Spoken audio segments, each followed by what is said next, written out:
This story has been developed for the Walsall Safeguarding Partnership. It is told in the first person, and Jessica has been involved in developing the script. Some of the language is not what Jessica would use because it's service speak and technical. It describes evidence gathered during the Safeguarding Adults review. We would like Jessica to be the central focus of the story. My name is Jessica and this is my story. I was placed in local authority care and adopted with two of my siblings when I was just 3 years old. I grew up in a northern city with my adoptive family.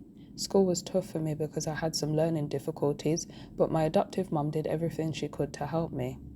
She even gave up her job to support me at school. As I got older, I was bullied and tormented on social media.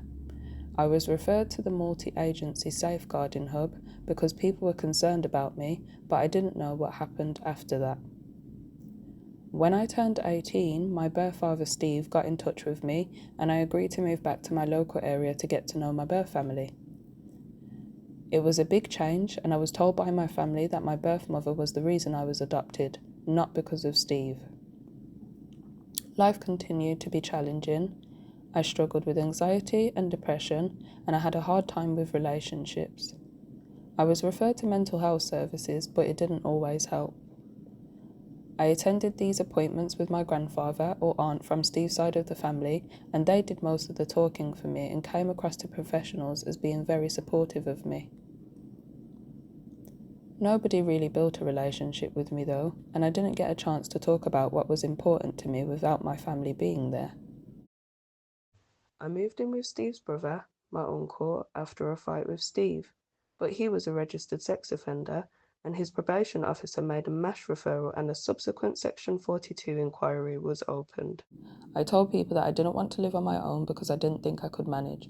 I asked them for a 2-bedroom flat so I could live with Steve rather than sleeping on his sofa. I moved back in with Steve, who lived in a different council area from my uncle. Professionals from the different areas didn't share information about me with each other. As time went on, I wanted to have a baby, so I went to a sexual health clinic and had my contraceptive device removed. I didn't have a boyfriend, but I was using online dating apps. The staff talked to me about tests I should have, different types of contraceptives, but I didn't want that. I got pregnant and chose to have my baby in a hospital in the neighbouring area. The midwife at the doctor's surgery took a lot of information about me and I told them that I didn't know who the father of my baby was, but that my family would support me. I was offered early help, but both me and Steve said we didn't need it. The community midwife took the lead in my care after that, so the GP practice midwife was less involved. The community midwife recorded that I had difficulty understanding information and I needed it to be repeated lots of times. Early help support was offered to me again and to help me understand what was needed to care for a newborn baby, to help me be a good parent. I found this a difficult conversation and I got upset. I think they weren't sure I could manage to be a parent to my baby, but they accepted that my family would help me. I didn't like social workers and I didn't want their help. The community midwife contacted adult social services and the duty social worker confirmed that Steve was seen as a protective person in my life and they did not have any concerns about him safeguarding me and my baby. Throughout my pregnancy, I had a lot of appointments with midwives and GPs and many of them were virtual because of COVID. There were issues with sharing information and assessing my ability to parent. Members of my family attended my appointments with me. They told healthcare professionals that they would take care of me and my baby. I was admitted to the hospital when my waters broke early, and although the staff were caring, they had concerns about my ability to care for my baby.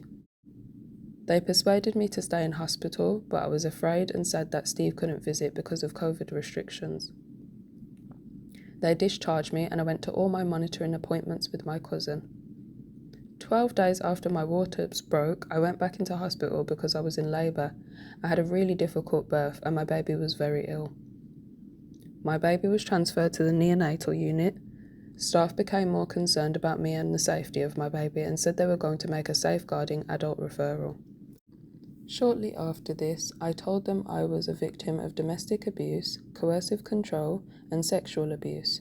For me, this meant that I was scared when Steve got angry and shouted. He was controlling my money because it was paid directly to him. I also told them that Steve, my biological father, was the father of my baby. I was afraid to tell anyone about this before. My baby was born with congenital abnormalities. This meant that my baby passed away at just 8 weeks old. It was the hardest thing I have ever been through. Staff were kind and listened to me. After my baby passed away, I received some support, but there were delays and confusion about which local authority was responsible for my care. I ended up needing emergency accommodation and was placed in a hotel over Christmas before finally being rehoused in supported living. This wasn't good for my mental health. My name is Jessica and I am a survivor. I am being strong and staying positive.